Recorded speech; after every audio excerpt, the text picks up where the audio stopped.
आज आपण बनवतोय एकदम खुसखुशीत आणि तोंडाला चव आणणारे वांग्याचे काप. वांग्यांच्या कापासाठी लागणारा मसाला आपण आधी बनवून घेऊ. त्यासाठी एका ताटामध्ये 2 चमचे मिरची पावडर, चवीनुसार मीठ, छोटा 1 चमचा हळद, 1 चमचा धना पावडर, अर्धा चमचा जिरा पावडर, 1 चमचा आलं लसूण पेस्ट आणि बारीक चिरलेली कोथिंबीर घेतली आहे. आता हे सगळे मसाले थोडेसे एकत्र करून घेतले आणि त्यामध्ये 2 चमचे तेल घातलं. तेलामुळे मसाल्यांना थोडासा ओलसरपणा येईल, वांग्याच्या कापांना लावायला सोपं पडेल. आता यामध्ये आपण तेल आणि आलं लसूण पेस्ट घातले, तरी पण हा मसाला एवढा जास्त चिकट झाला नाही आहे, थोडासा कोरडा झाला आहे. म्हणून मी यामध्ये 1 ते 1.5 चमचा पाणी घातलं आणि मसाला थोडा ओलसर करून घेतला. तो वांग्याच्या कापासाठी लागणारा मसाला तयार झाला आहे. आता वांगं कापून घेऊ. खूप जाड नाही किंवा खूप पातळ नाही, अशा पद्धतीने आपण वांगं एकदम गोलाकार आकारात कापून घेणार आहोत. वांगं सुरुवातीला कापून ठेवलं तर ते काळं पडतं, म्हणून आधी मसाला तयार करून घेतला आणि मग वांगं कापून घेतलं. वांगं जर मसाला बनवायच्या आधी कापून घेतलं तर ते थोडा वेळ पाण्यात ठेवायचं किंवा त्याला थोडंसं तेल लावून ठेवायचं, म्हणजे ते काळं पडत नाही.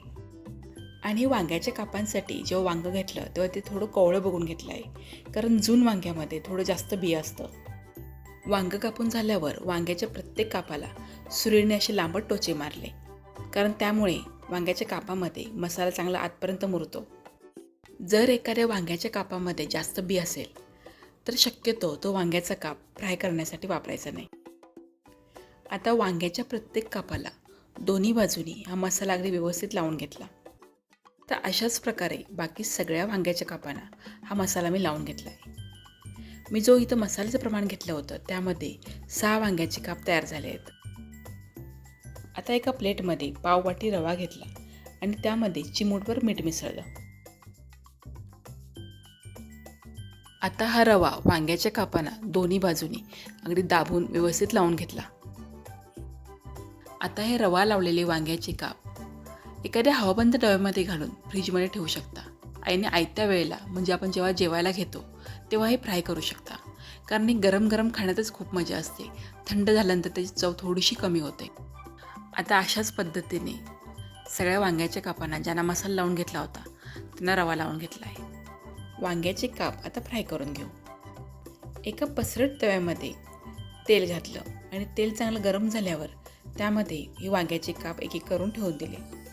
एकदम कडक तापलेल्या तेलामध्ये वांग्याचे काप सोडलेत आणि गॅस एकदम मंद ते मध्यम ठेवला आहे, कारण कमी गॅसवरच हे वांग्याचे काप छान खरपूस भाजून घ्यायचे.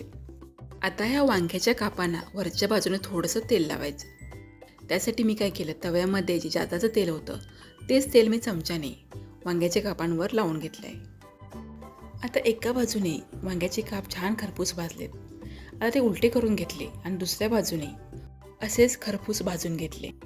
हे वांग्याचे काप एकदम कुरकुरीत हवे असतील तर ते मंद ते मध्यम गॅसवर छान भाजून घ्यायचे आणि शेवटी फक्त 1 ते 1.5 मिनिटांसाठी गॅस एकदम फुल्ल करायचा आणि दोन्ही बाजूंनी भाजून घ्यायचे, म्हणजे ते कुरकुरीत होतात.